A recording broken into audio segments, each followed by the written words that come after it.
my friends, Chris here, and Super Fuzz the Cat. Big fan of shoegaze, aren't you, mate? Today we're doing a kind of doom metal inspired shoegaze pedalboard. Some people might call it doomgaze, but I don't think it's not a very well defined genre. But that means that we can kind of make it sound however we want, right? Let's have a look.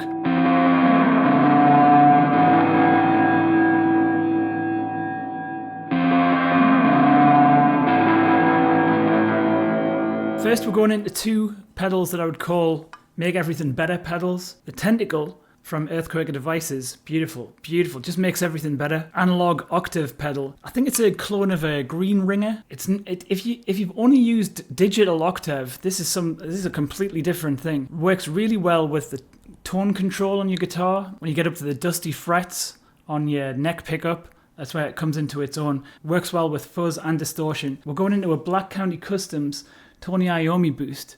This is basically a copy of Tony Iommi's Rangemaster, a treble booster, but a lot of gain in there, right? Again, this type of boost is pretty much my favorite boost. It can get pretty gnarly because a lot of the stuff that I do can be quite muddy. This tends to solve some of those problems. I don't want it to solve. I embrace the mud a little bit, all right? I just say that it's lo-fi. I just say that it's meant to sound like that. I'm not the best producer in the world. Really drives the modulation, I find. Puts a little bit more high end into there. But this is going to get some almost ring modular-like tones, as we'll see now.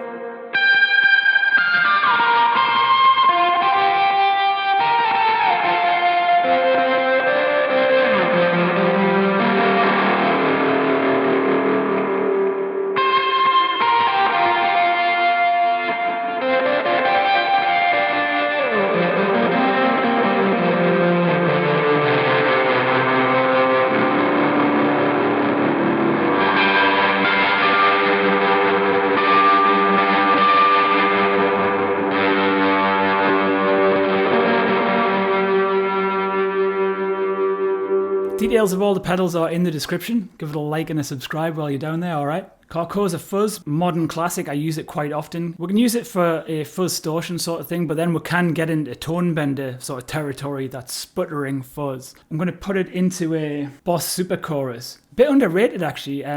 Peter Steele used this a lot with his bass. So we're kind of going for that typo negative, the doomier sort of bass sound that he gets, but with guitar. Very low tuned guitars, by the way.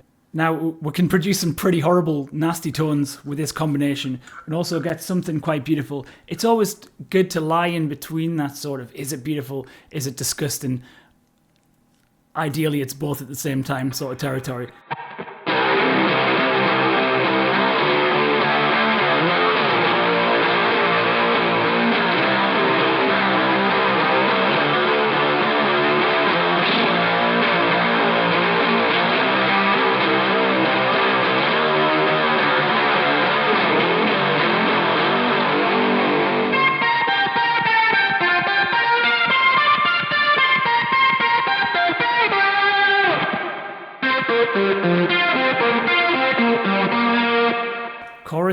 Chorus from fuzz or distortion gets that nice little lo-fi thing that you know I love.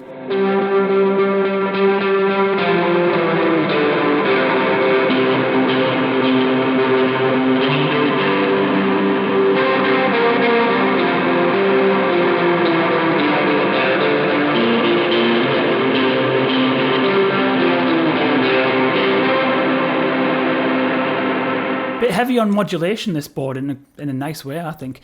Good vibes, bit underrated. You've got to use a particular power adapter with it, some people report. I've had that problem. If you put a normal 9 volt in this, the effect is too subtle. It comes with like a 9.6 volt adapter that seems to increase the effect amount quite significantly. So instead of using a phaser, basically, I think this is more on the side of shoegaze. A vibrato and special type of chorus, Uni-Vibe pedal. I believe it's an optical Uni-Vibe. It's like a beautiful effect that's not always appropriate, but hopefully it's appropriate right now.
units on this board. One TC Electronic Plethora X1 and classic shoegaze pedal, the Multistomp, the chorus delay reverb by Zoom. People might say having a multi-effects unit that only uses one effect at a time might be rather restricting, but just get loads of them. Just get loads of multi-effects, collect them.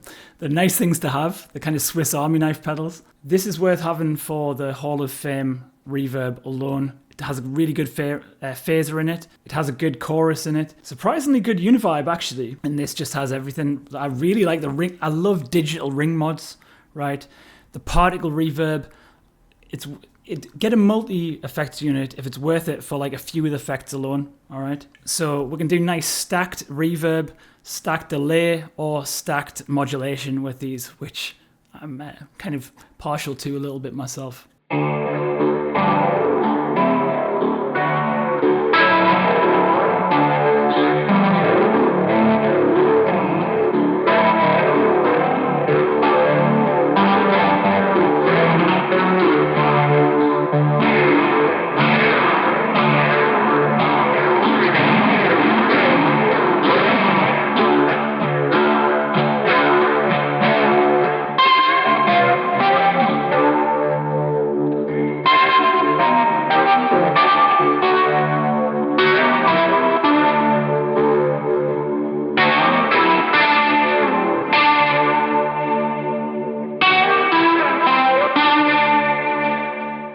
One of the main stars of the show is the Blue Nebula by Stanley-FX, a multi-head magnetic echo emulator to some classic tape delay and classic delay emulation. It's got MIDI control, it goes to USB.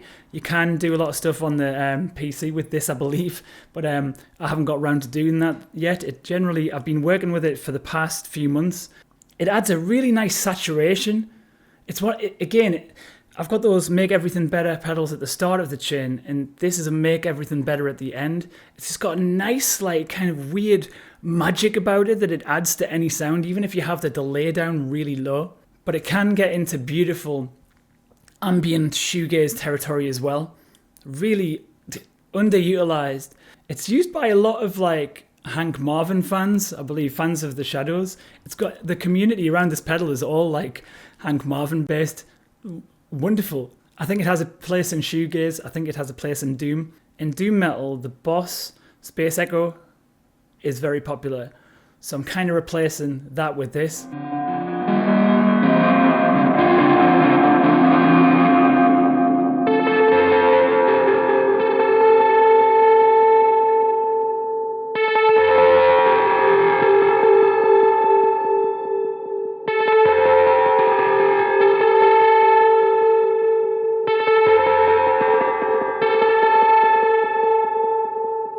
To let everyone know that we're shoegazing, right?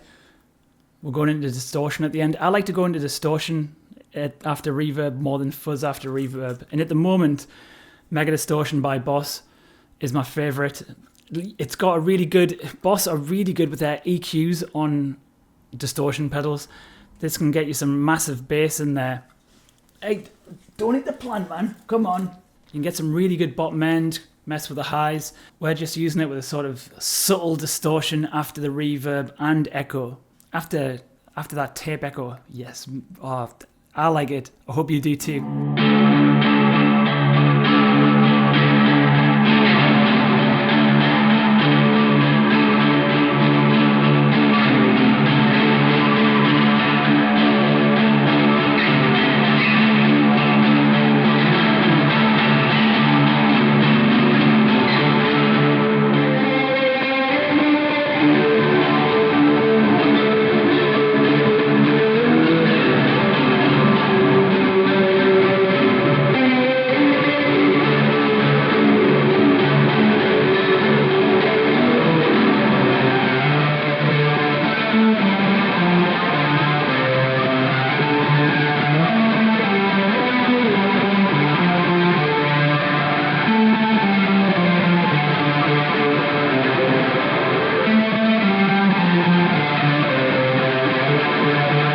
Cheers folks, if you got to this point in the video, I reckon you might as well like and subscribe. It helps me out, it really does, it makes my day, and that's magical. Thanks to all the Patreons. You really do make everything worthwhile. You're beautiful. You all are. If you enjoyed this, check out one of these videos. See you later.